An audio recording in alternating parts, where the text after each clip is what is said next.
কারণে, মানুষ হিসাবে দুনিয়াতে প্রেরণ করার কারণে আল্লাহ মানব জাতিকে, আল্লাহ আদম আলাইহিস সালামের সকল সন্তানকে একটা স্বীকৃতি দিয়েছেন, যা আপনারা ভালো করে জানেন। আশরাফুল মাখলুকাত, আল্লাহর সকল সৃষ্টি মাখলুকাতের মধ্যে মানুষ সবচেয়ে বেশি উত্তম এবং তার সৃষ্টি জগতের শ্রেষ্ঠ সৃষ্টি।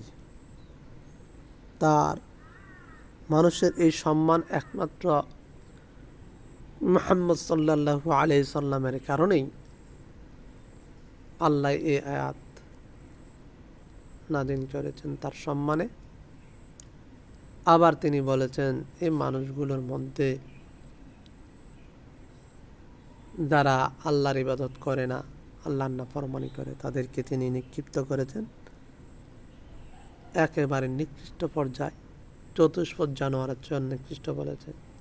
কিন্তু যারা আল্লাহর ইবাদত করে, নবী রাসূলুল্লাহ মুহাম্মদ সাল্লাল্লাহু আলাইহি সাল্লামের অনুসরণ করে, আল্লাহর আদেশকে অনুসরণ করে, তাদের ব্যাপারে আল্লাহ সুসংবাদ দুনিয়াতেও দিয়েছেন, আখিরাতেও দিয়েছেন। এরা কখনো দুঃখিত হবে না। আসলে এই ধরনের ধারণা আমাদের আলেম তো একটা ধারণা